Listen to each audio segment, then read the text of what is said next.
Good evening, friends, and shalom, and welcome to this episode of The Watchdog. I am your host, CJ Cox, here to tell you that we are indeed living in biblical times, and I want to go ahead and say it's a pleasure for having you guys all here. Remember, this program can be caught exclusively on the Synagogue News. So if you like what we're doing here, please remember to like and share this video and consider subscribing to the channel if you have not done so. Hit that bell to get notified every time that we go live. Also, remember that we have a backup channel on Rumble. So if you would like to go to rumble.com and get yourself an account, subscribe to the Synagogue over there. You can be sure that you will always be getting the Watchdog content. Even if we do have videos removed here, they'll still be live there. And even if this channel is removed here, it will still be live there. So please do consider getting an account with Rumble and also subscribing to the Synagogue over there. Remember, it is the Synagogue, not the Synagogue News. Unfortunately, I have to pay some money in order to change the name of the account, which will be happening at some point, but as of the moment, it is not happening. I want to remind you guys also that you can like us on various social media platforms. I am on Facebook, Twitter, Gab, Minds, Truth Social, and Odyssey if you want to check out some of my religious content.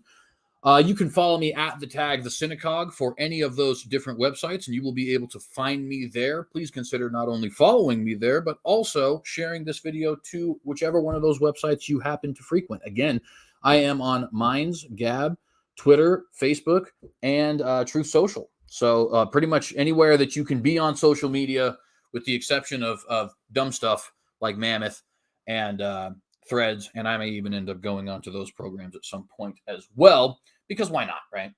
The more the merrier as far as getting this content out to people, but those are particularly liberal platforms, so it may be difficult and counterintuitive to do so. We'll see what happens. At any rate, please consider following us on those various websites. I want to also remind you guys that you can give $5 monthly to the Patreon and get access to our bi-weekly, blog known as WWIII. That means you will get 2 blog entries every week or every month, Remember, this is through the Patreon, and again, it is $5 monthly. Now, you can give as much or as little as you like to the Patreon, same as with the PayPal. If you decide you just want to contribute with a donation to help us do this journalistic endeavor.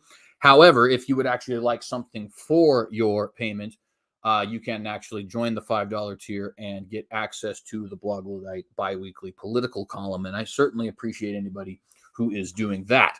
On the WWIII, we talk about a lot of different things, not just things that are current in the news, but also general political issues, political philosophy, political science, economics, anything you can think of that is relevant in this field. And again, I certainly appreciate anybody who's checking that out. If you'd like to subscribe, give me a shout out. I will drop a link in the live chat below. And if you're watching this after the fact, link is going to be in the description below. Also want to remind you guys that we will be doing another episode on Thursday. There may be a special report coming tomorrow, but I don't want to promise anything because I'm not 100% sure I can get it done. I am actually going to be leaving for Arizona here pretty soon, and I do have 2 different channels, so I have to try and manage the both of them, make sure I'm getting good and consistent content on both of them. So we'll see what ends up happening there. But I do want to do a report at some point on Messianic Jews, and basically how, in my own personal and not so humble or unbiased opinion, Messianic Jews are either legitimately Jews or the state of Israel has no right to exist. Now, y'all know me. I firmly believe that the state of Israel has a right to exist, which means I must, according to my own dilemma that I'll be presenting you guys with soon, believe that Messianic Jews are truly Jews. I happen to be one, so, there's that. But nevertheless, I think that'll be an interesting talk. And I don't know if I'm going to have that as a special report or as a WWIII episode, but we shall see. Plug the social media, plug the Patreon, like, share, subscribe, all that stuff, let you know what's coming. Okay, so it looks like we are done with the basic channel housekeeping. I'll share with you guys a brief this day in history, and then we'll get to our program. So this is kind of a stupid fun fact, but I am a sports fan. By the way, shout out to the Liberty Flames for their victory today. Very cool to see them beat Western Kentucky by a score of 42-29. That was very cool. Also, my own Arizona Diamondbacks are officially going to the World Series. So how's about that? That was awesome. The last time they went to the World Series was 2001. I was 3 years old, and I also happen to be a Vegas Golden Knights fan in hockey. So for the first time in my entire life, I can say two different sports teams of mine are actually going to the championship. Golden Knights actually won the Stanley Cup, and now we're actually going to see the Diamondbacks in the World Series. Very awesome if you're a sports fan and happen to be named CJ Cox. Also my Sacramento Kings made it to the playoffs for the first time in 16 years earlier this year. My Cardinals ain't doing great. My Wolfpack ain't doing great either. But anyways, great day to be a sports fan. Why do I bring up sports? Well, because my This Day in History is about my very own Nevada Wolfpack. Fun fact, on October the 24th, 1896, the Nevada Wolfpack officially became a team. Now, at that point in time, they were actually known as the Sagebrushers. They would not get their moniker Wolfpack until the 1920s. I believe 1922 is when they were called Desert Wolves, and a couple years later, 1925-ish, in that area, they were officially known as the Wolfpack. This was actually given to them by a newspaper editor at the time who said that they were, quote, like a bunch of desert wolves when calling one of their games. And I can't recall which sport it was, but I believe it was football. October the 24th, 1896 is when the Wolfpack first got a sports team. And yes, those Nevada Sagebrushers were in fact playing football. It may surprise you that football is that old, but actually football goes all the way back to 1869 when Harvard and Princeton played the very first, Rutgers and Princeton played the very first football game. The rules weren't very much indistinguishable from rugby at the time, so it took a while for the game to develop, about 5 years. But nevertheless, football is indeed only 4 years younger than the end of the American Civil War.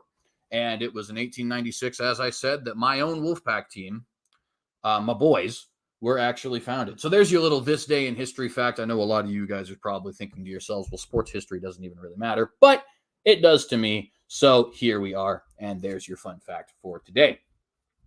All right, we have a lot of interesting things I want to get to that are much more severe, much more serious than my joyful reporting on baseball, hockey, and when my Wolfpack was founded. So unfortunately, it's another kind of grim episode. There's going to be hints to stuff going on in Israel. In fact, you could argue that a big part of the reason why we're talking about any of this is because of Israel, although obviously, issues that pertain to China, Taiwan are very relevant.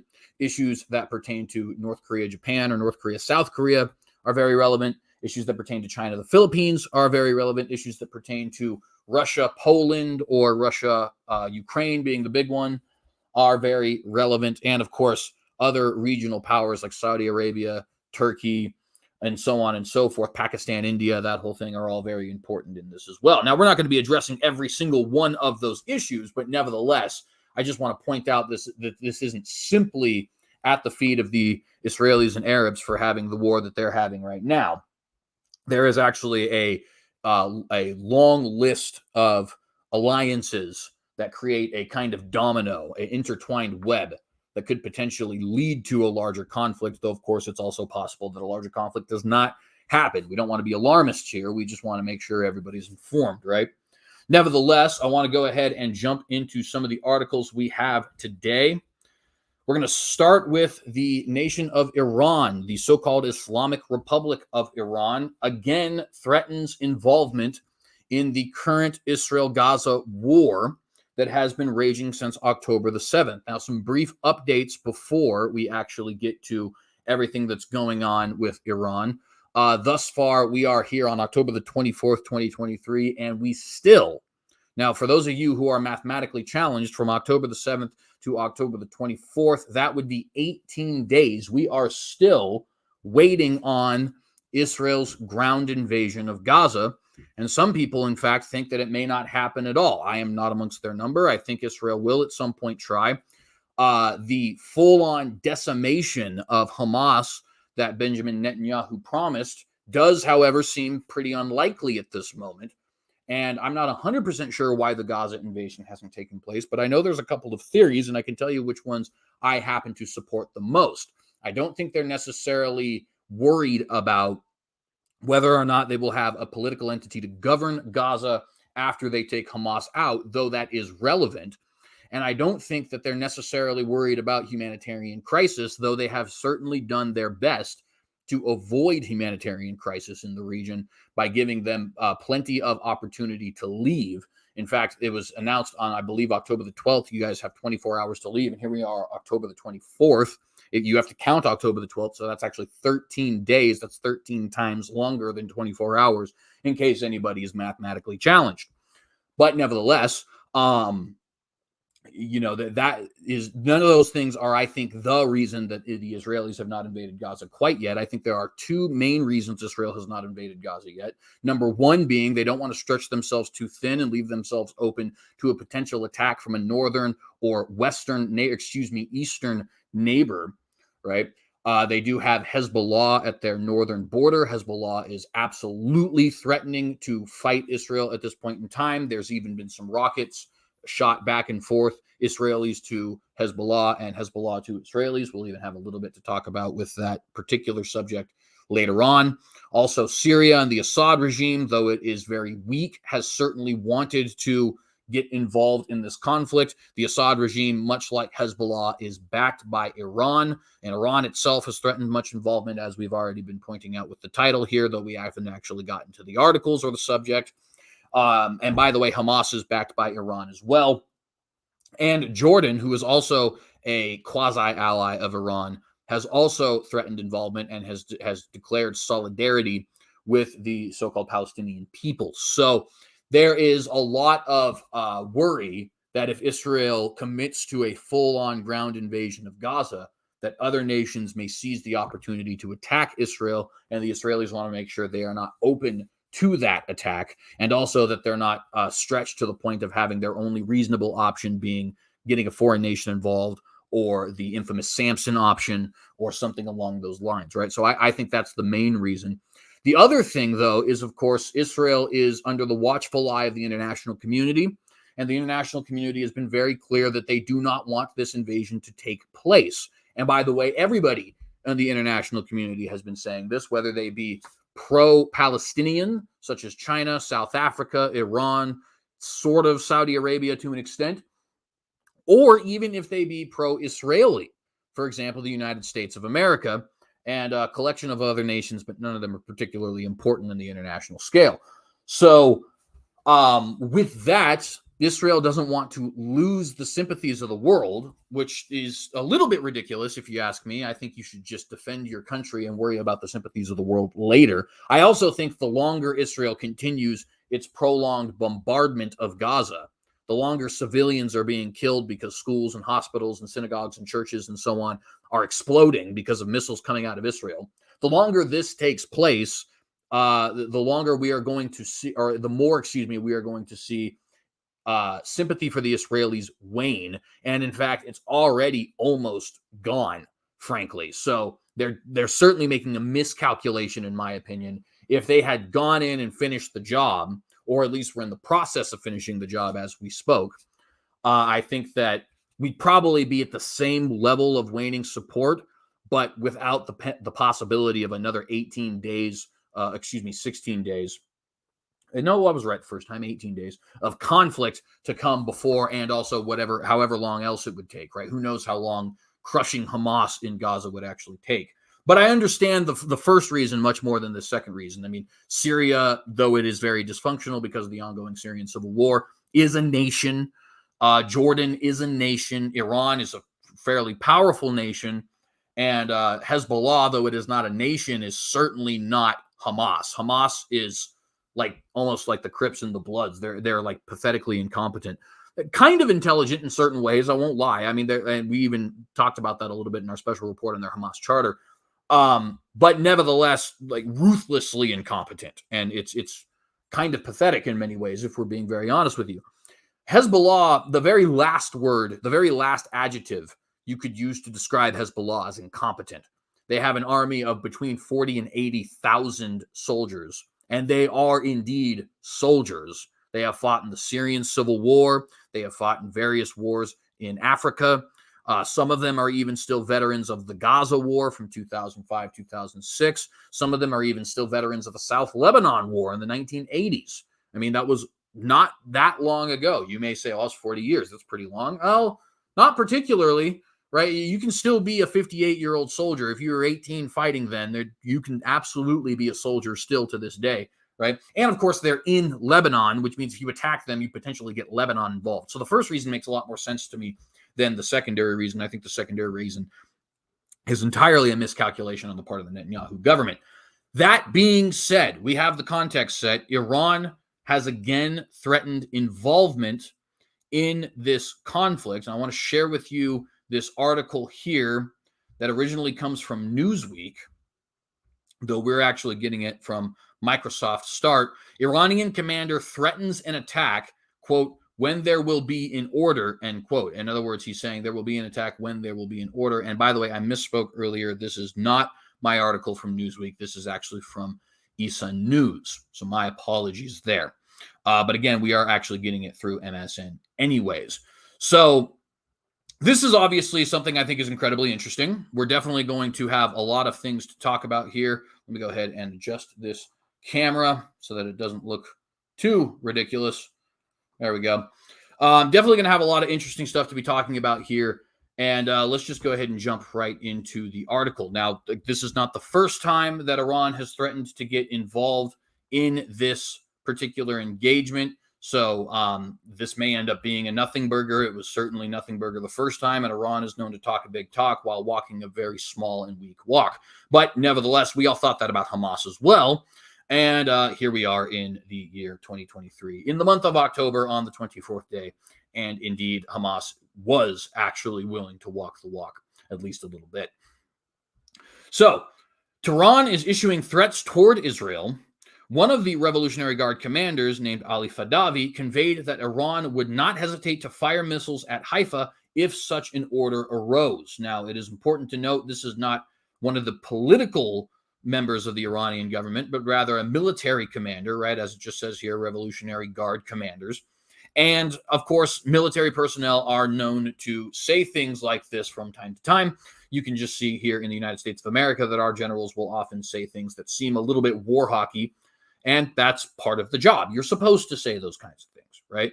Nobody wants a peacenik commanding their army. That being said, of course, this isn't just mere rhetoric. I think there is some important subtext here. I think this is a very important thing for us to note. And so we are going to continue reading forward.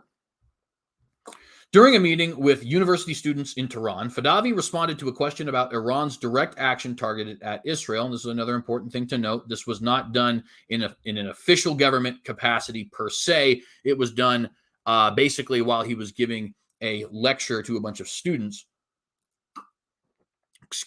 in Tehran. Now, I want to quickly say, too, it is important for us to note, speaking of students in Tehran, that Iran is still dealing with a series of riots. They're not nearly as large or as popular in the larger international community as they were around May time. But those anti-Revolutionary Guard, those anti-Islamic Republic riots that started in the April-May area, I think it even goes back to March, if I remember correctly, are actually still going on. They're not so much riots as they are protests anymore, but nevertheless, they are still going on. And so Iran is itself playing a kind of delicate game here where they don't want to appear weak, but they also don't want to leave themselves open to potential civil insurrection in their own country, right? And if you guys want more information on that, check out WATCHDOG's video talking about that very issue. It is indeed a very good video, and I could just recommend WATCHDOG in general. Very good channel. Fadavi responded to a question about Iran's direct action targeted at Israel. If such an order is given, we will strike Haifa, he said. Fadavi also assured that the effectiveness of the Iron Dome, the Israeli missile interception system, is much lower than reported by the Israeli Defense Forces, reaching at most 30%. He, of course, is kind of speaking rhetoric at that point. I'm sure that the Israeli government itself is also somewhat propagandistically inflating the numbers. Every nation does that. I don't see any reason to believe that Israel would not do that. But as low as 30%, I think, is definitely propaganda in and of itself, right? I don't think that the Iranian government would have any way of knowing that. And I think that the reasonable numbers suggest that it's probably somewhere between 50 and 75% of missiles can be intercepted by the Iron Dome, right? So I think he's probably speaking a little propagandistically there, but nevertheless. Cited by the Jerusalem Post, Fadavi convinced students that America created Israel for its own security, and it will easily sacrifice it in case of a threat, end quote. Now, of course, that is not true. The United States had nothing to do with the foundation of the State of Israel. In fact, we were not even allied with Israel until well into the 1960s. That being said, I do think the latter part of that could potentially have some truth to it. I don't really know. It's an interesting thought experiment, certainly. But is it possible that Israel could be left to its own devices because the United States wants to avoid a greater conflict? Maybe. And you could argue that America wouldn't even be wrong necessarily for doing that. In fact, I, being somewhat of a Kahanist as it pertains to Israel, think that Israel can take care of itself and really is hamstrung by the United States' insistence on supporting it financially and militarily. Obviously, I have no problem with financing our allies at certain points in time, but the fact that we do it constantly, almost like a drug fix, I think leads them to be effectively the 51st state. They lose their sovereignty to us, and that's a very big problem. Right now, I gave you guys the second reason I think Israel hasn't actually launched its ground invasion of Gaza. I think it is largely because the United States doesn't want them to. Now, what foreign country listens to another foreign country when it comes to defending its own borders? Well, usually it's the countries that America has hegemony over. We have hegemonic influence over, right? Israel is one of those countries. People always talk about, the Israel lobby controls the United States.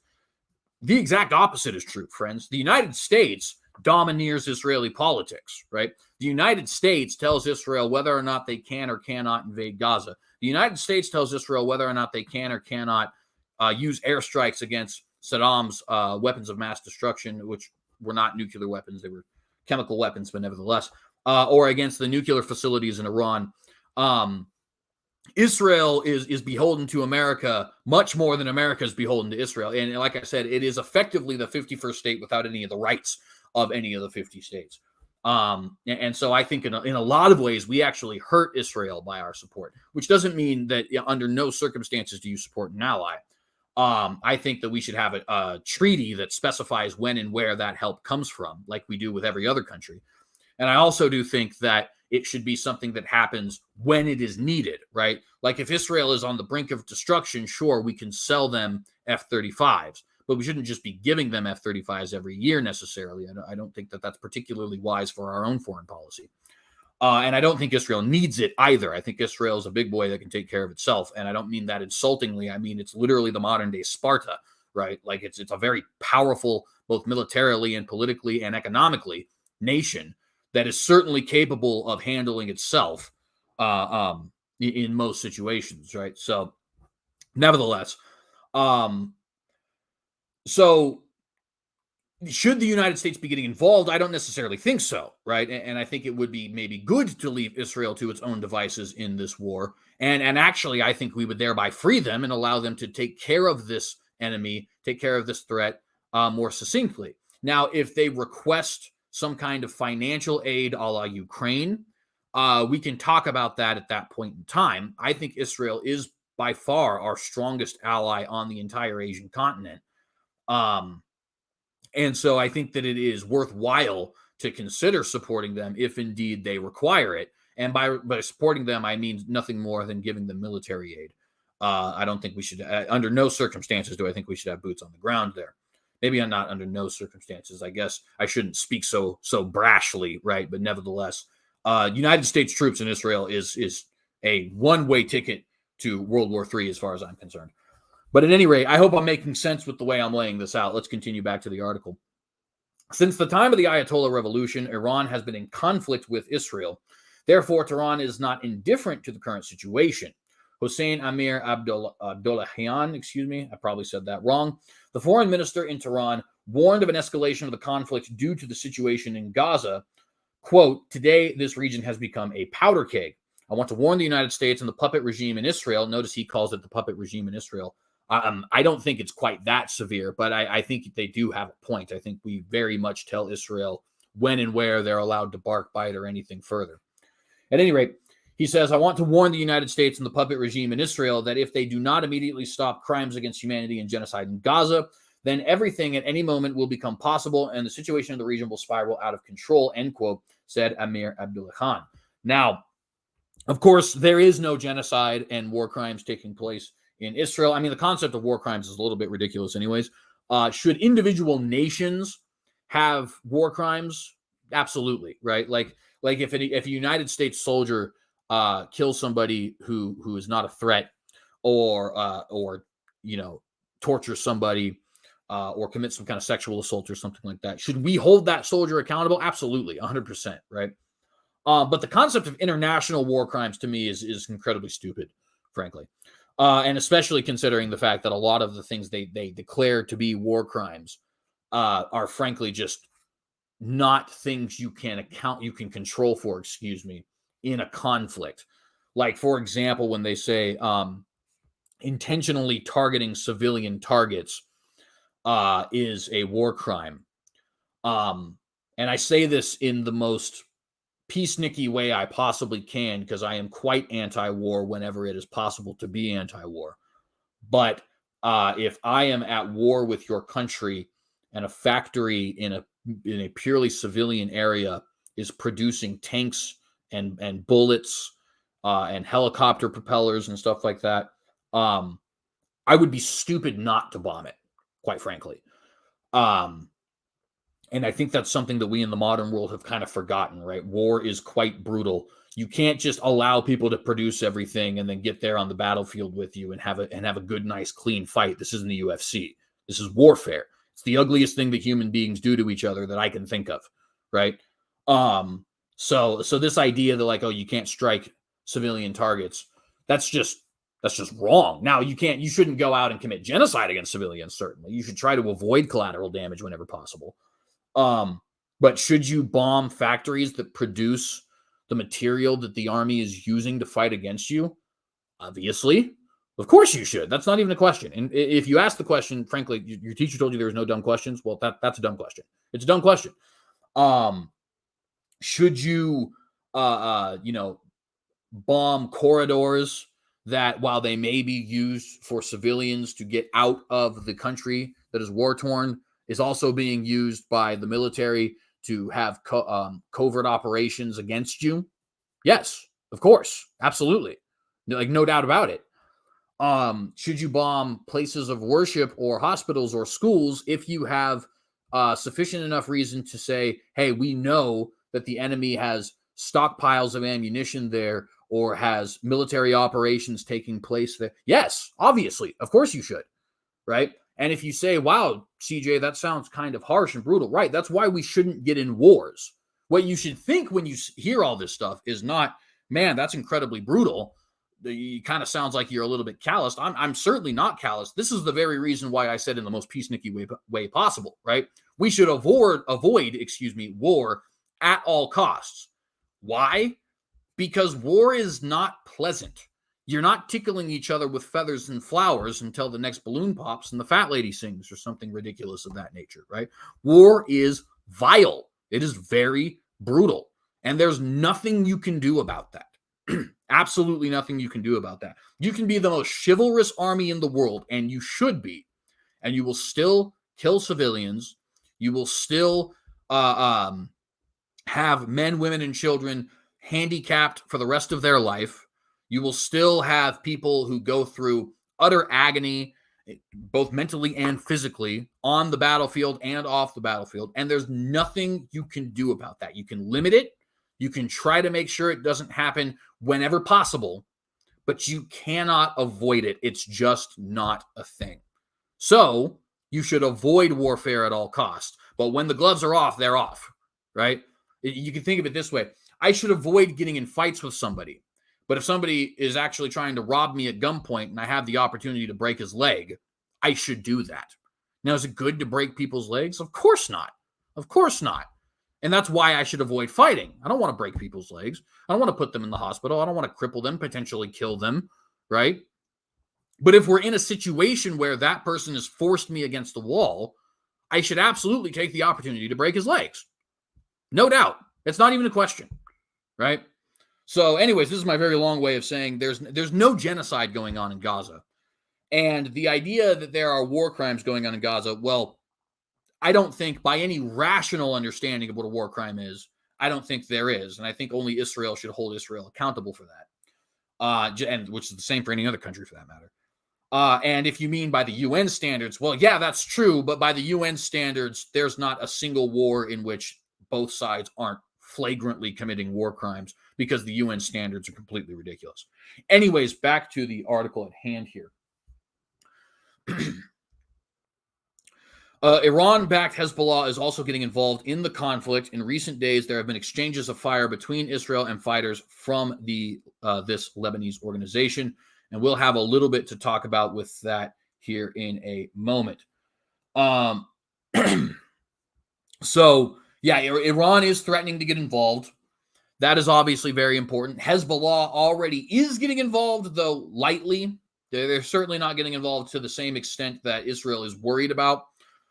We do definitely want to talk a little bit about that here in a moment. But before we do that, there is some other things that I think are incredibly important that I'd like to talk about here.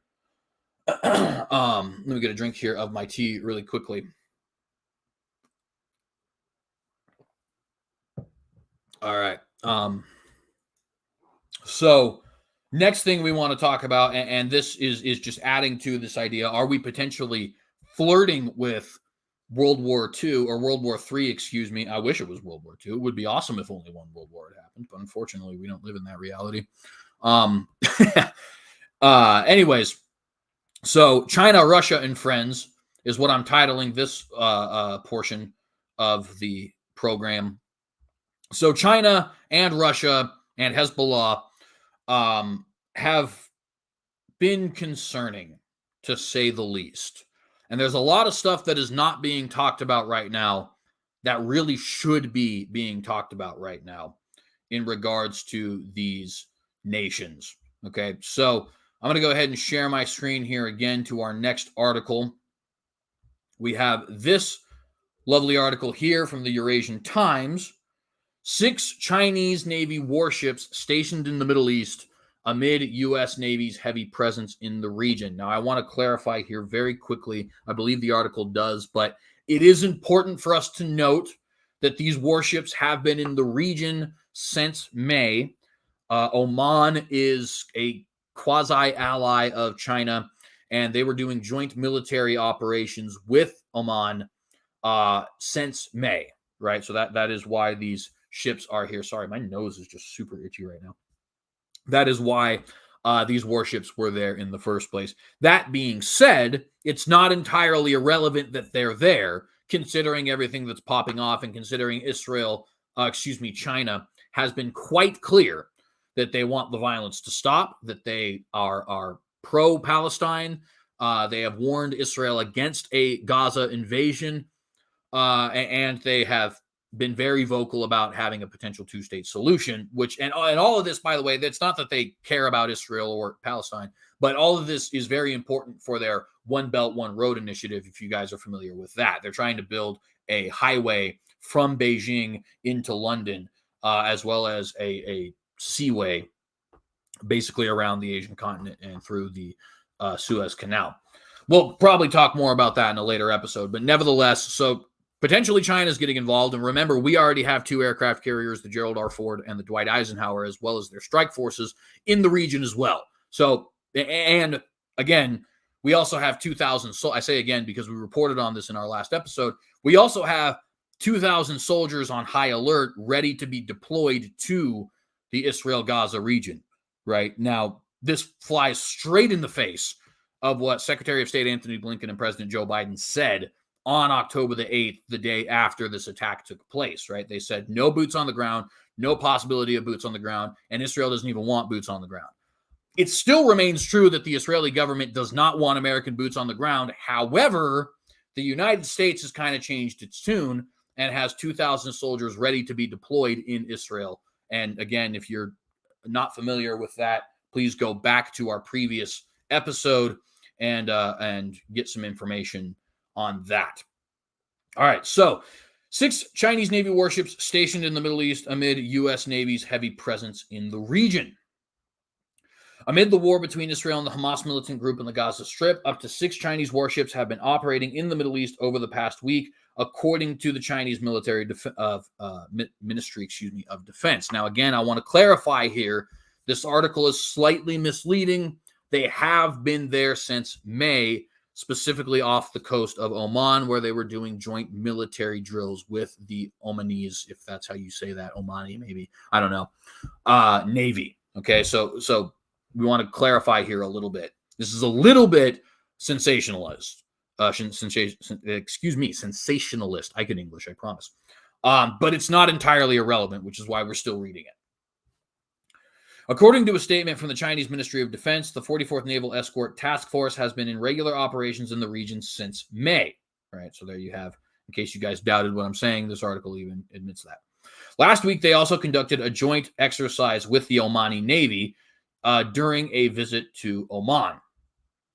Following the successful completion of its visit to Oman, the Chinese Naval Escort Task Force arrived at WWIII, I probably pronounced that wrong, I'm sorry, port in Kuwait, as scheduled on the morning of October the 18th. Now, for those of you who do not know what a map of the Middle East looks like, is probably going to be terrible. So Israel is on this side, right? And you have Saudi Arabia and Oman and Yemen here at the bottom, and you have to go around Saudi Arabia and then back up on this side, and there's a tiny little country here. That's where Kuwait is. Okay, so I don't know if that was visually useful for you guys, but there you go. That's where they are. Quote, guided by Kuwaiti Naval Patrol craft Failaka, warships of the Chinese task force, including the ship Zibo, ship Jingzhou, and ship Qian Daohu, docked in the WWIII port in Kuwait at around 9 in the morning. And I think this was taking place on October the 18th. Yeah, actually, they just said it here, October the 18th. So 9 in the morning, local time, October the 18th.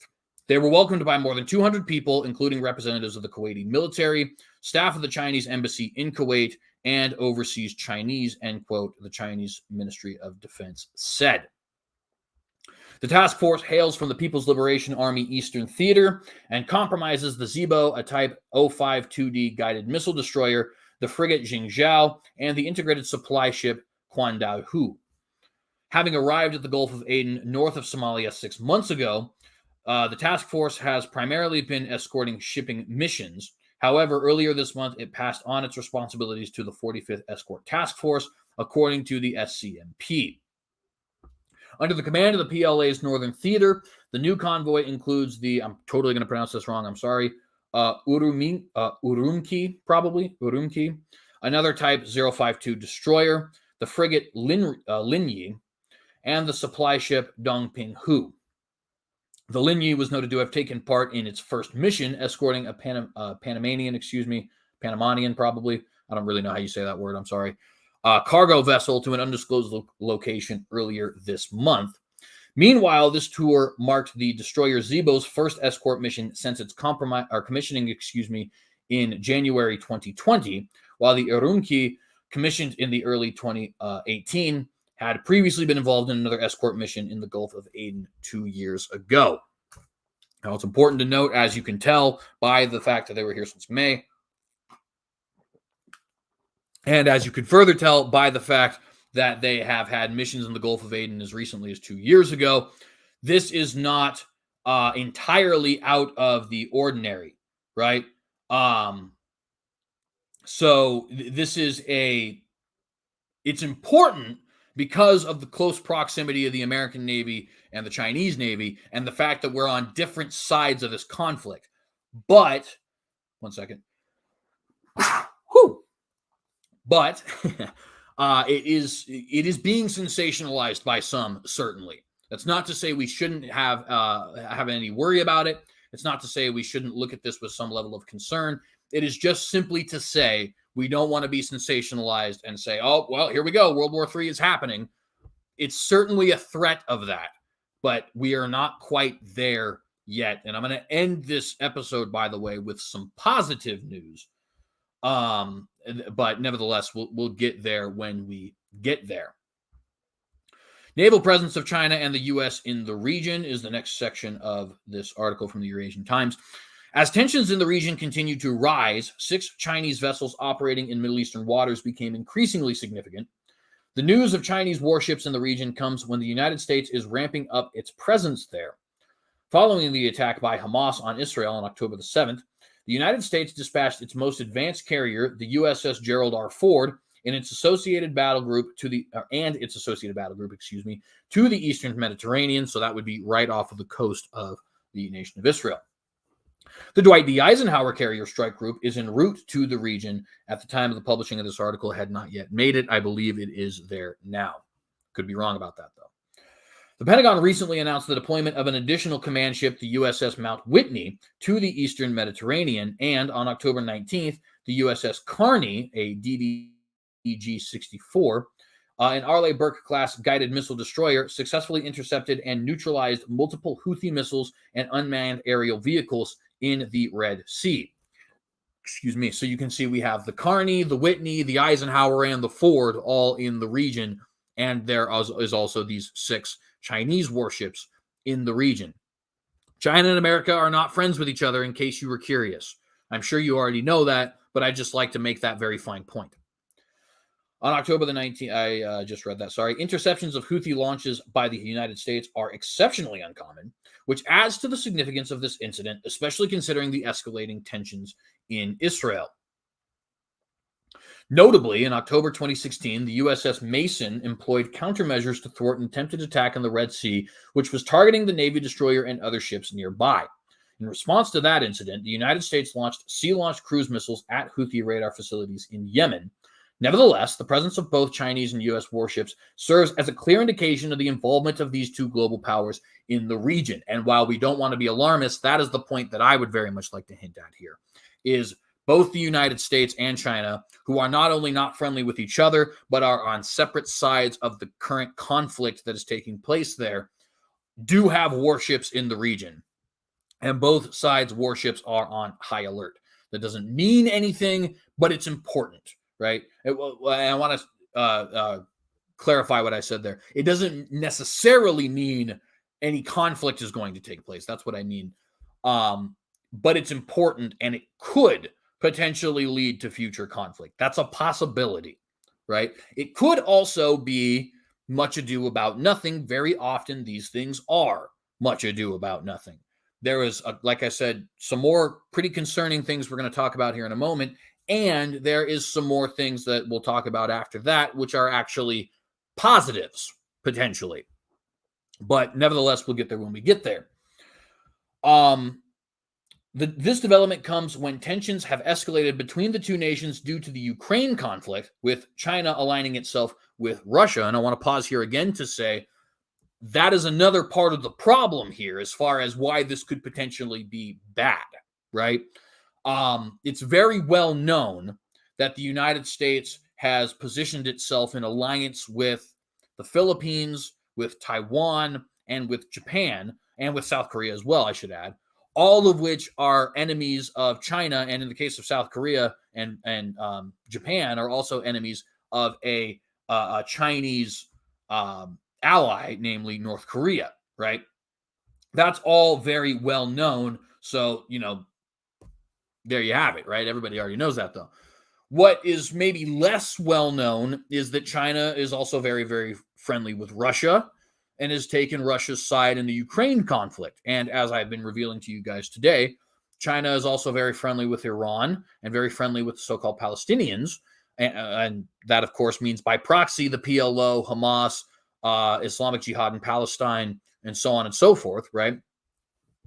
Whereas United States, is allied with Ukraine in the conflict with Russia, and is allied with Israel in the current conflict. And it gets even worse than that, more dicey than that, right? We are friendly with Saudi Arabia. Saudi Arabia is enemies with Iran. So you have another potential flashpoint there. We are friendly with India. India is not only in direct conflict, so far not violent, but nevertheless, well, not large scale violent, I should clarify, with China, but also is in conflict with Pakistan, which puts Pakistan and China in a kind of enemy of my enemy is my friend position with each other. They both don't like India, right? Turkey is very much anti-Israel, pro-Palestine, and is allied with Russia. So that potentially gets them involved. Obviously, the European Union is allied with Ukraine, China being allied with Russia against Ukraine. So that gets them involved. So you can see the web that has been woven here, right? And how it could potentially spark into something much, much larger. This is exactly how the previous World War II, took place. A bunch of smaller conflicts between, this nation's allied with that nation, and that nation's also allied with that nation, and that nation is currently at war with China, in the case of Japan, right? Italy is at war with Ethiopia, and Germany is allied with Italy, and Ethiopia goes to the League of Nations to plead for the help of the Western world, all so on and so forth, right? Poland's allied with Britain. It's a bunch of smaller conflicts. Italy's war with Ethiopia, the Chinese war with Japan, Germany's war with Poland, that eventually turn into a bigger conflict, namely World War II, right? It's not like World War I, although World War I is also relevant in this case, because the way World War I works is you have a terrorist organization in Serbia assassinating an Austrian archduke. So the Austrians want to attack the Serbians. The Russians feel like they're defenders of all Slovaks, which includes the Serbians. So now they want to attack the Austrians, but the Germans are allied with the Austrians, so they want to attack the Serbians, the Russians. But the French are allied with the Russians, so Germany needs to deal with them as well if they're going to attack the Russians. So they move through Belgium, and Belgium is allied with Great Britain. So right, so both scenarios are relevant in this. It seems a little bit more so the World War II scenario, because of the fact that we already have smaller conflicts going on, and it's not just a rapid domino effect. But nevertheless, you can see how this entanglement of alliances leaves us potentially in World War III territory. Nevertheless, yet the likelihood of these two navies directly confronting each other in the region remains relatively low. I happen to agree with that, by the way, as they occasionally do in the Pacific. The Chinese Naval Task Group is engaged in a 5-day goodwill visit to Kuwait, which, by the way, would mean that now that is over, being that today is the 24th and this was taking place on the 18th. So I'm interested to know where that naval force is now. That's interesting. I'd like to think about that. Maybe we'll report on that this next Thursday. The commander of the Chinese task force said, quote, "This year marks the 5th anniversary, of the establishment of the China-Kuwait strategic partnership, and also the 10th anniversary, my goodness, I cannot even speak, of the Belt and Road Initiative," which I had referenced earlier. We'll probably do a special report on that at some point in the near future. It is hoped that this visit will help facilitate mutual understanding and trust and promote exchanges and cooperation between the two countries and militaries, end quote. The Chinese Ministry of Defense, said that throughout the visit, both sides will engage in mutual calls, visits, deck receptions, military exchanges, and cultural and sports activities. And that ends this article here. But it's not the only thing that we have that is relevant here. Let me go ahead and get another drink of my tea here.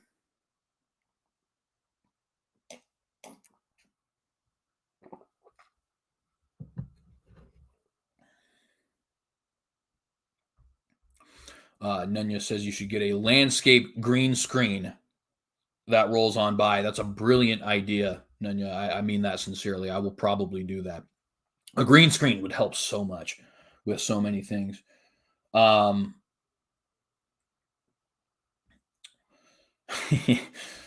Yeah, this is also relevant, I'd like to point out.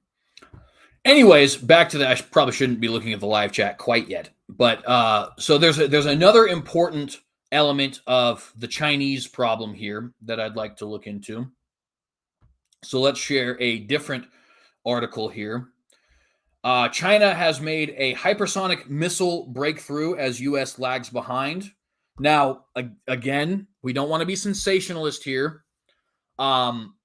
If you guys were news readers in the last decade, which I happen to know at least one of you in the audience was actually very much interested in this topic, you will know that for quite a while, there were reports coming out about, oh my goodness, these missiles coming out of Russia. Oh my goodness, these jets coming out of Russia. Oh my goodness, these torpedoes coming out of Russia, right? And as it turned out, post-Ukraine invasion, Russia is not as bad as we thought. They're not a pushover, but, you know, there's a saying of going around Ukraine that Russia entered the second strongest army in the world and will eventually leave the second strongest army in Ukraine until something drastic changes, which is possible. That might actually end up being true, right? So it's entirely possible that likewise this is overblown. Nevertheless, again, it is important for us to talk about, so that's why we're going to talk about it here today. And as you guys know, I try to be an effective, I guess I'm only a pundit at this point, not really a journalist, but nevertheless, I try to at least be effective and give you guys good information. So China makes hypersonic missile breakthrough as U.S. lags behind. This is originally posted by Newsweek.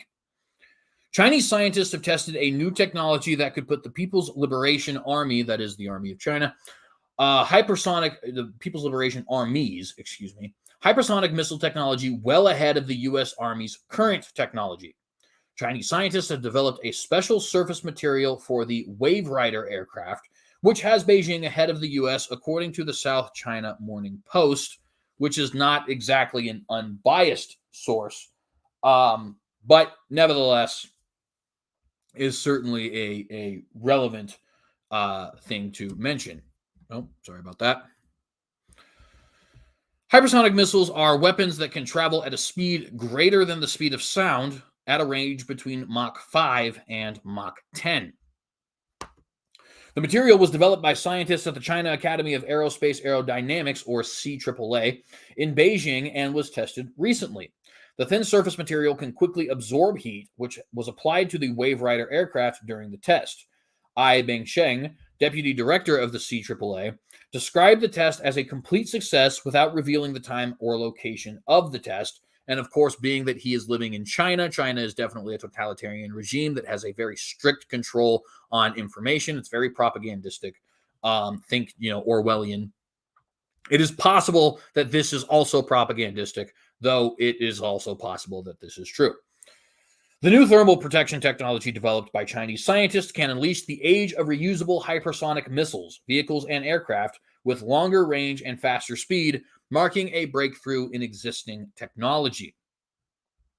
Ai and his team of scientists have said that the hypersonic technology race has moved to a new stage as the technology can open new opportunities. Scrolling down here a little bit. The new technology has implications far beyond the missile technology. The thermal material can support the development of fast aircraft traveling at a hypersonic speed.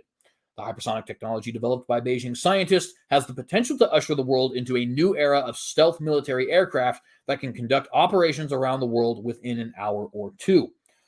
And let me just say, in my own personal opinion, it's not that this has the potential to usher in that world, but whether this is successful or not, that world will be ushered in by 2030. You can mark my words.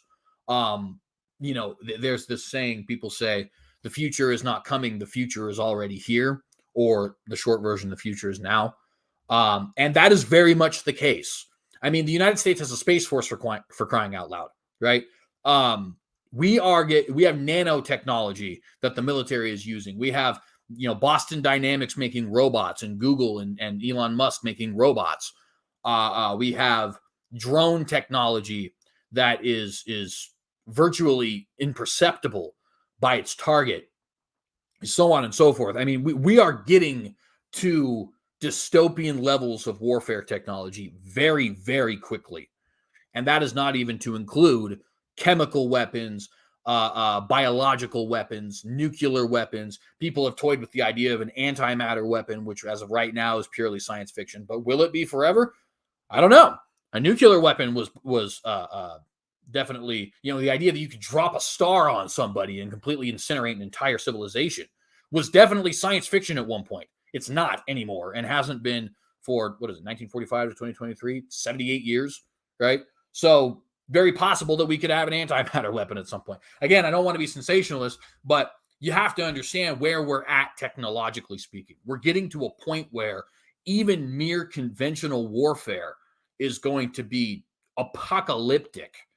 And maybe that will prevent wars. I don't really know. It could also make wars just ridiculous. But maybe if even a standard traditional war with no nuclear technology and no biochemical technology or anything like that has the potential to wipe civilizations off the map, maybe if mutually assured destruction goes all the way down to just regular symmetric warfare, perhaps we could usher in an era of limited peace, right? Instead of like a Pax Romana, which was the peace of Rome, we could say maybe a Pax Nuclear or whatever. I don't know. It was a terrible play on words there, but you guys hopefully see the point I'm trying to make. Pax Atomica, we'll call it that. Anyways, the U.S. has lagged behind China in its hypersonic missile program after multiple delays in testing and cost overruns. And by the way, I'd like to point out, not only do we have that problem, but we also have the problem of funding every single freaking country under the sun, right? So we don't have any money for ourselves. We're 30 some odd trillion dollars in debt. I think it's 32 now. So that's awesome, right? The price of gold is at $2,000, or at least has peaked at $2,000, which, by the way, gold's value does not go up. The value of the dollar goes down. Little economics lesson for you for free. And by the way, we're too busy trying to diversify our military to actually worry about whether or not the military is strong. And by the way, I'm not saying I have an issue with homosexuals in the military or with African Americans in the military. In fact, if you're familiar with history, you know that the 54th Massachusetts and the Harlem Hellfighters and the Red Tails and many others, right, have demonstrated that we should absolutely have, at least racially and ethnically speaking, if we're going to be a melting pot, then our military should also be a melting pot. But we shouldn't be making that the priority. The priority is to have the best fighters. And by the way, if you make that the priority, I am here to assure you there will be plenty of black fighters and plenty of Mexican fighters and so on. Well, Hispanic, I should say. If they're here, they're not Mexican, they're American, right? But nevertheless, there will be plenty of them because they have plenty of strapping young lads just like we do, okay? So you don't have to worry about, you don't have to make that a priority. It will just happen naturally. The military, more so than any sport, more so than any other, than a steel mill or a tea farm or anything like that, the military is a meritocracy of meritocracies if you just let it operate naturally, all right? So you don't have to worry about any of that stuff. It will just happen. As far as, homosexuals and transgenders and women in the military, that might be a different conversation. But nevertheless, I bring all this up to say the United States is more worried about having a diverse fighting force, right?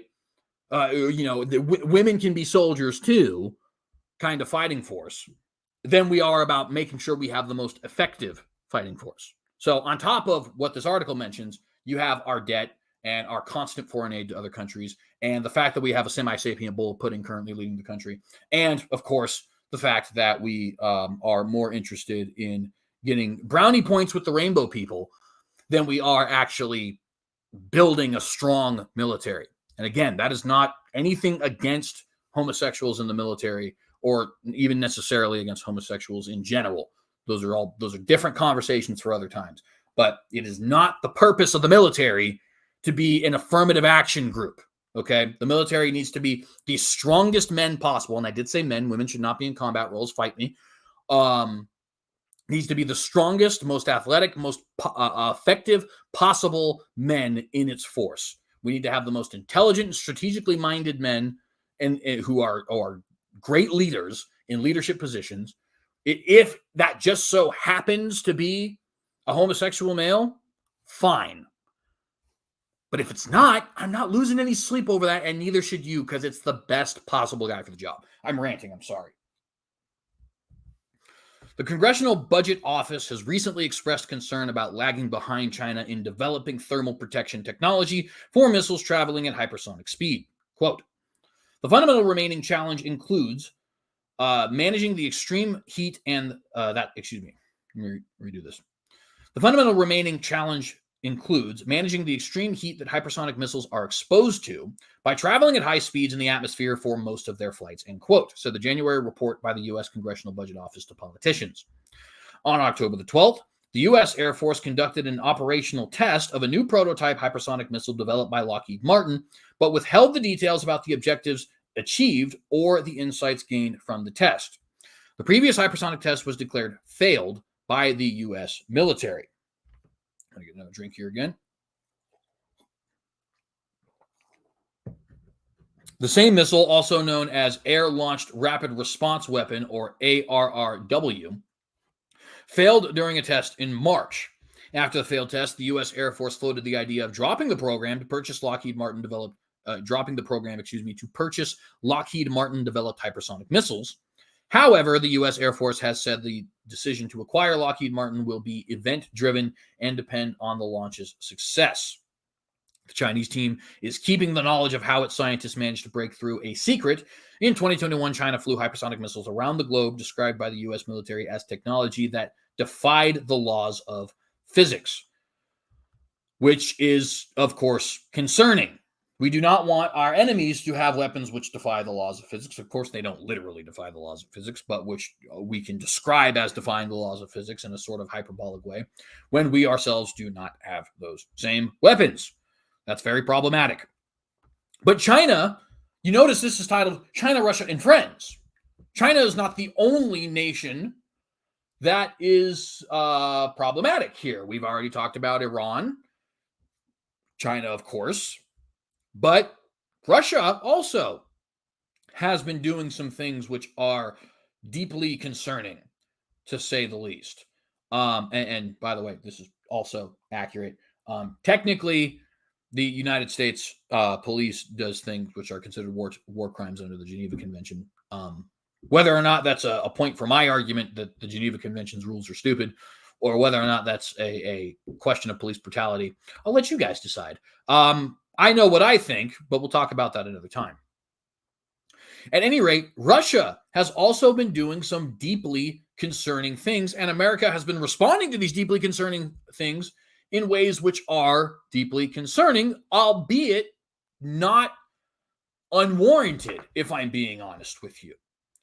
So here we go. This article is, it's terrifying, if I'm being honest with you. Russia is withdrawing, Russia is scrapping its ratification of a key nuclear test ban. Here's what that means. The Nuclear Non-Proliferation Treaty. Yeah, Russia has decided that they don't want to affirm that any longer. So that is obviously a problem. Russia is withdrawing its... Oh, by the way, I forgot to mention, sorry, this is originally from NPR. I want to make sure we give credit where credit is due. Russia is withdrawing its ratification of a landmark deal designed to prohibit nuclear testing. The Russian State Duma carried out the first in a series of votes today that will lead to the de-ratification of the Comprehensive Nuclear Test Ban Treaty. I'm going to say that again. To a de-ratification of the Comprehensive Nuclear Test Ban Treaty. So, it's pretty self-explanatory. It is a ban on international testing of nuclear weapons. It was ratified by all of the major powers, and Russia is now saying, you know what? Actually, in hindsight, we don't want this to be binding in our own government, to our own government, to our own military, I guess would be the better way to put it. And we'll get to the American response in just a second. Russia has said it remains committed to the treaty, but arms control advocates are worried that Russia's de-ratification is yet another step towards a renewed global nuclear arms race. And by the way, I would just say I flatly reject what Russia says. I don't think they are committed to the treaty. That doesn't necessarily mean they're going to start nuking people. They may not. We don't know the future, and we don't want to be sensationalist. But They definitely are not interested in keeping this treaty, in being committed to this treaty. If you were committed to the treaty, you would keep it ratified, or you would say, "Hey, this is why it's not ratified. I want it to change to include thus and such," and we would start discussing changes to include thus and such. Right? That's not what they're doing. So they're absolutely lying through their teeth when they say that that Russia, is committed to this treaty. Quote, "We are in a bad place," end quote, says Andrei Belitsky, a senior researcher at the UN Institute for Disarmament Research in Geneva, Switzerland. Quote, "We are not yet in a terrible place, but we are in a bad place," end quote. Here's why Russia's latest move is so worrying. And I can, by the way, before I get into this, I would just like to say my personal worry is not so much that Russia will nuke us, although that's always a possibility. I wonder if Russia may be considering a tactical nuclear exchange with Ukraine, which, Russia is very much embarrassed right now with the way that their military has dealt with the Ukrainian issue. So the Comprehensive Test Ban Treaty would put an end to the testing of nuclear weapons. The treaty, which opened for signature in 1996, is designed to stop the testing of all nuclear weapons. Arms control experts, believe that ending nuclear weapons tests is an important way to prevent future arms races because it keeps nations from developing new kinds of nuclear weapons for their militaries. The treaty has not yet received enough signatures to enter into force, but it is considered a major reason why many nations, including the United States, Russia, and China, have observed a voluntary moratorium on nuclear testing since the 1990s. Other nations who haven't signed onto the treaty, including India and Pakistan, have also refrained from testing. Additionally, the treaty led to the creation of an organization charged with watching the globe for nuclear tests. Based in Vienna, it runs a network of seismographs, hydrophones, and radionuclide detectors that is capable of picking up even small nuclear explosions anywhere on the planet. It has successfully detected North Korea's nuclear detonations and given valuable insight into that nation's nuclear weapons program. Russia signed up, but says it's now having second thoughts. All but 9 countries have signed the nuclear test ban treaty, but not every nation has ratified it. That is, fully agreed to be bound by its rules. Both the US and China are signatories to the treaty, but have yet to ratify it, and it is important to note that that is possibly the reason why Russia doesn't want to ratify it itself, wants to de-ratify it, right? Because they're saying, hey, America hasn't done it, and China hasn't done it, and they're the superpowers of the world, so why should we have to?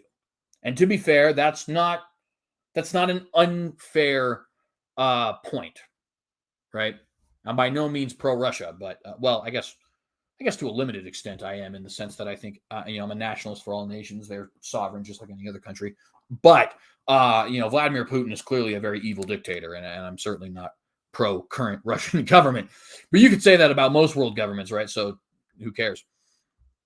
Anyways, Russia ratified the treaty in 2000, but this week the Russian State Duma, the lower chamber of the Federal Assembly, set to work repealing that ratification. Russia has backed away from several Cold War-era nuclear treaties in recent years. First, it violated a treaty that prohibited the development of intermediate-range nuclear missiles. More recently, it suspended its participation in the START agreement with the U.S., which limits the number of deployed nuclear weapons on each side. In remarks last week, Russian President Vladimir Putin said the reason for the de-ratification of the test ban treaty was part of its tit-for-tat relations with the U.S., which is precisely what I just suggested. Quote, "There is this tendency in the last couple of years that Russia wants to have everything the U.S. has," end quote, says Andrei Belitsky, a senior researcher at the UN Institute for Disarmament Research in Geneva, Switzerland. But at the same time, Putin pointed out that Russia is developing new nuclear weapons and that the nation may decide to test them. Quote, "Specialists tend to argue that these are new kinds of weapons and we need to make sure that their special warheads are fail-free, so we need to test them," end quote. He being Putin, said during an event on October the 5th, that's only 19 days ago. Quote, "I am not ready to tell you right now whether we need to or do not need to carry out these tests," end quote. Russia's nuclear test site is abuzz with activity, and they're not alone. Russia has historically tested its nuclear weapons on a remote Arctic archipelago, called the Novaya Zemlya, or Zemlya. I'm not sure you pronounce that, sorry. Satellite imagery shows a great deal of renewed activity at the site, according to Jeffrey Lewis, a professor at the Middlebury Institute of International Studies at Monterey. Quote, "It is so busy at Novaya Zemlya, we are seeing so much construction," end quote, he says. Large new buildings are being erected in the main part of the site, and he says his group is also seeing repair and maintenance work at nuclear test tunnels all over the site. Russia is not alone in this regard, Lewis says. China has also been hard at work modernizing its nuclear testing facilities at Lop Nur, and the U.S. has also recently upgraded its test facilities in Nevada in recent years, though the American government remains adamant that it is not planning a return to nuclear testing. That's a lie, by the way. We're going to get to that in just a moment. And in fact, activity doesn't always mean a nuclear test is happening. WATCHDOG said that there are many non-nuclear tests these nations do at their test sites in order to ensure their nuclear weapons are still operating correctly. Quote, "You test the non-nuclear components because a nuclear bomb is a very complicated piece of machinery," end quote. Experts are unsure whether Russia will actually test a bomb soon, but they agree that things are headed in the wrong direction. Lewis said at least part of the motivation for withdrawing ratification from the CTBT, and pondering tests is the war with Ukraine. Quote, "I think the way the Russians see it is that by withdrawing from these agreements, they're raising the nuclear temperature," end quote, he says. Quote, "And I think they hope that that will somehow cause the Biden administration to slow or withdraw its support from Ukraine," end quote. And I would just like to note, apart from the article, this is my own opinions, I think that that is wrong-headed. I do not think that Biden will stop his support of Ukraine or that the United States Congress will stop its support of Ukraine because of the rising nuclear temperature. And I don't really think that they should, because that is kind of a sign of weakness, which is one of the terrible things about this, is you have the option of capitulating to somebody who's evil and therefore demonstrating to yourself to be weak. Or you have the option of turning the temperature up even higher. And none of those options are particularly great, honestly. In fact, they're both outright terrifying, if we're being very honest with ourselves. And here on the Watchdog, we make it a point to be very honest with ourselves. Lewis says he personally doesn't believe a Russian test is imminent, in part because winters at Novaya Zemlya, are brutally cold.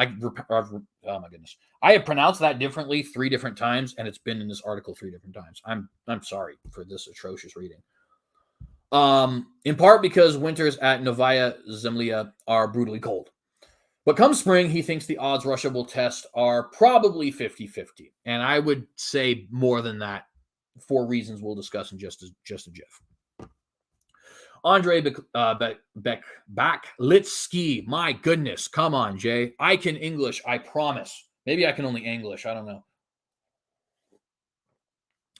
Anyways, Baklitsky is more doubtful that Russia will actually conduct a nuclear test. For one thing, he says Russia remains a signatory to the treaty, just like the U.S. I am not doubtful. Take it for what it's worth, but C.J. Cox is not doubtful. He thinks that they will definitely test a nuclear bomb at some point very soon. Quote, "I'm pretty sure that had Russia wanted to go full out and test a nuclear device, it would have left the treaty completely," end quote, he says. Have no idea why he thinks that would be the case. There are plenty of treaties that plenty of nations have signed and even ratified that they just straight up ignore, including the United States, by the way. UN treaties are basically pieces of paper. All treaties are pieces of paper, but I mean, like, they're nothing more than that, right?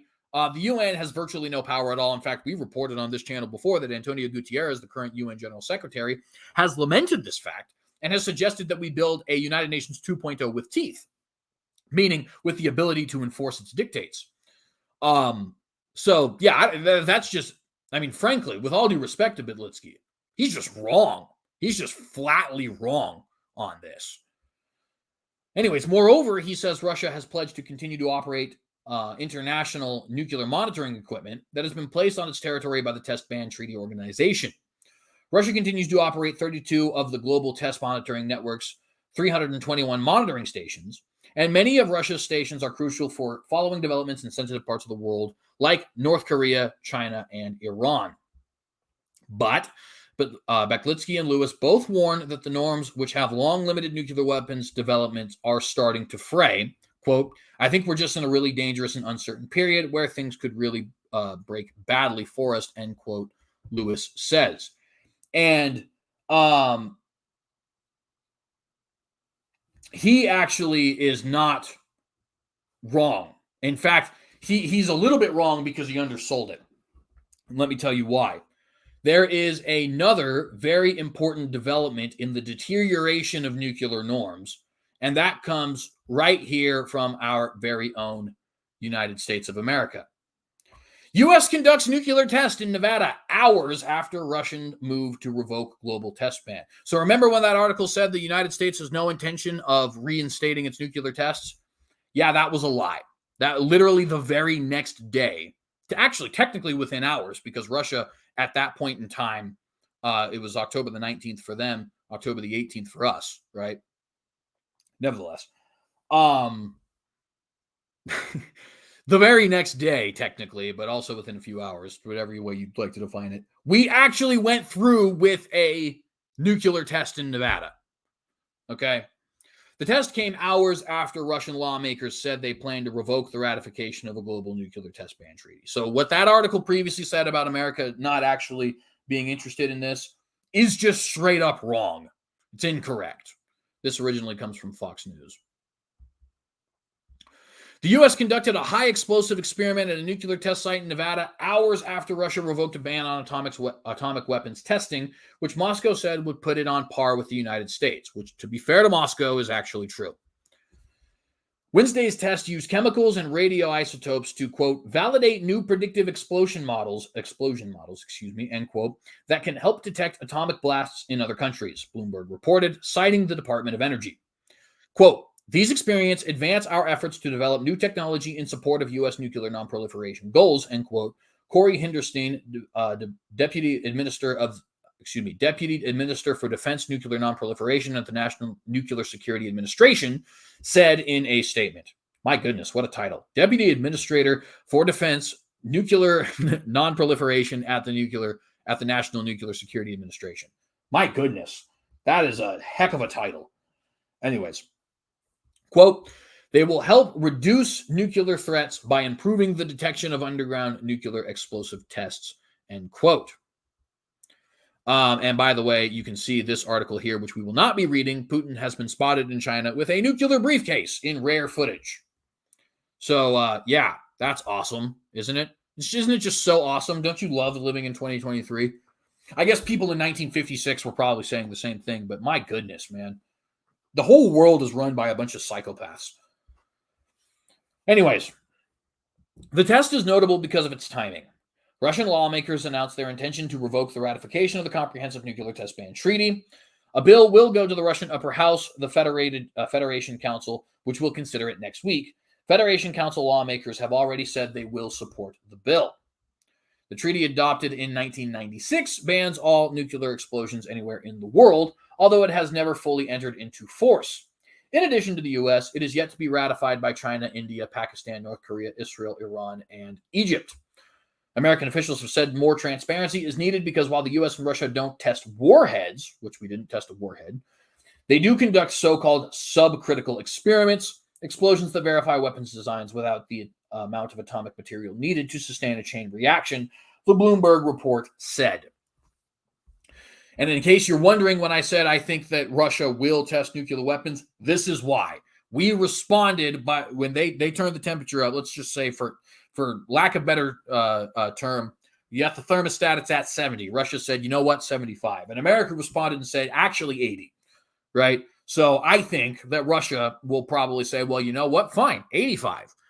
You know, mess around and find out, as they said. And where this goes, I have no idea. But it is not looking good. There are widespread concerns that Russia could resume nuclear tests to try and discourage the West its continued support of Ukraine. In its continued support of Ukraine is what that's supposed to say. but it looks like we have a little bit of a typo here. See, I can speak incorrectly because I'm literally the only person running my news channel. Fox News has got billions, man. So laugh at them, not me. Anyways, to try and discourage the West in its continued support of Ukraine. Russian President Vladimir Putin has said that while some experts have talked about the need to conduct nuclear tests, he hasn't yet formed an opinion on the issue. Deputy Foreign Minister Sergei Ryabkov, probably, I don't know, said last week that Moscow will continue to respect the ban and will only resume nuclear tests if Washington does so first, which we did. So there you go. That's obviously relevant. Yeah. I don't even know what else to say on that. I don't think the threat of nuclear war is incredibly high, but I do definitely think that we are in dangerous territory, right? Now, we were in dangerous territory all throughout the 50s and 60s and 70s. In fact, Douglas MacArthur literally suggested, hey, why don't we just glass the region, glass the border between China and North Korea? And obviously that didn't happen. Thank the Lord. But, and of course, that's my point. It didn't happen, right? And it didn't happen in the 50s. And it didn't happen in the 60s with the Cuban Missile Crisis. And it didn't happen in a lot of different areas, but it was a legitimate threat in all those points in history. And it is a legitimate threat now. Well, what do we do about that, CJ? I have no clue, my dude. I really genuinely do not know. I know that I'm worried. I know that I want to remain realistic, and sometimes being realistic is somewhat cynical, if I'm being very honest. But I don't necessarily know what the future has in store for us. This could all be nothing.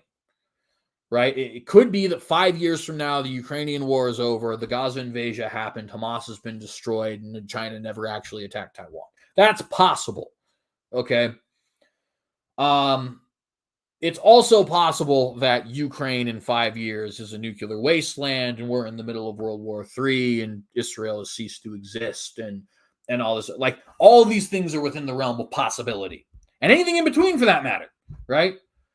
The kumbaya option, which is not literally a kumbaya, but nevertheless, and the literal apocalypse option, which is in fact a literal apocalypse, are all on the table. And everything in between those options are on the table right now. And I don't have anything more I can share with you guys besides that, other than you should be vigilant and make sure that you are keeping up with the news. And I would suggest, by the way, I'm not so much of a doomsday prepper, but maybe know how to fight. Get a gun, know how to use it, have a stockpile of bullets. It's not a bad idea to have a stockpile of canned food at any point in time.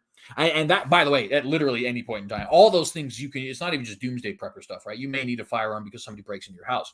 You may need a stockpile of canned foods because you have an earthquake in your region, right? Like there are many, many good reasons to do a little bit of prepping, learn how to fight, take a martial art, so on and so forth, right? But I would certainly suggest it. Like I said, I'm not saying like you got to, grow a Duck Dynasty beard and go build a bunker underneath your grandma's house. But a light amount of prepping, buying precious metals, having a stockpile of food, having a stockpile of certain first aid kit stuff, weapons and bullets. That's not a bad idea. And it would be even in a perfect scenario where we were having the Pax Atomica I was talking about earlier. It's still not a bad idea, right? So buy canned food, maybe have a farm of some kind or be in a co-op. I don't know. That's my suggestion. Anyways, we are almost done with tonight's episode, friends. So actually, you know what? We're already in an hour and 22 minutes. Maybe we are then with tonight's episode. I don't know. I did have some other stuff I wanted to talk about, specifically some stuff that was a little bit more, a little bit less threatening, right? But man, it's already an hour and 22 minutes, and I do have a couple other things I have to do. Yeah, we'll call it quits for today. Okay, so tune in this Thursday for a talk about some of the positives that have happened, like a reinstating of Israeli-Saudi relations, Hamas actually releasing some hostages recently, but also some negative. We are going to talk about how Hezbollah is getting more involved in the war. I'll give you an update on what's going on with the Chinese fleet, and we'll talk a little bit about whether or not the United States of America is prepared for a war with both China and the nation of Russia. And of course, if there's anything major that breaks out between now and Thursday, we'll have to talk about that as well.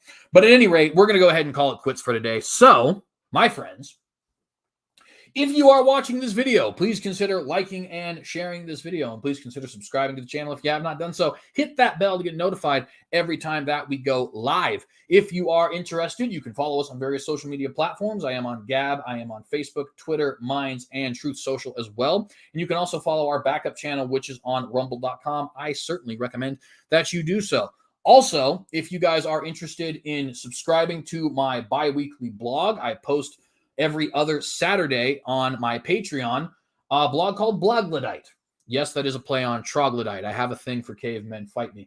Anyways, if you're interested in subscribing to that blog, it's $5 monthly. I certainly appreciate anybody who is.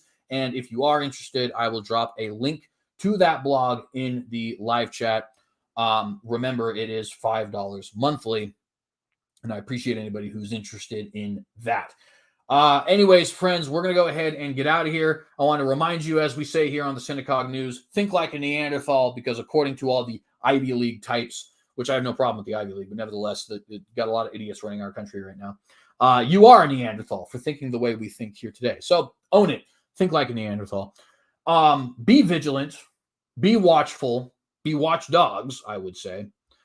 Make sure that when you are in guard on the wall, which as a free American, everybody who is listening to this, and as a free citizen, period, regardless of what country you live in, you are indeed a sentinel on the wall. So make sure that you're sounding the alarm when need be. And I would like to ask you guys this question, as I always do. In the face of Armageddon, and we are mighty close to Armageddon, at least maybe, potentially, I don't know. But I want to ask you the question, in the face of Armageddon, will you compromise? Shalom, friends.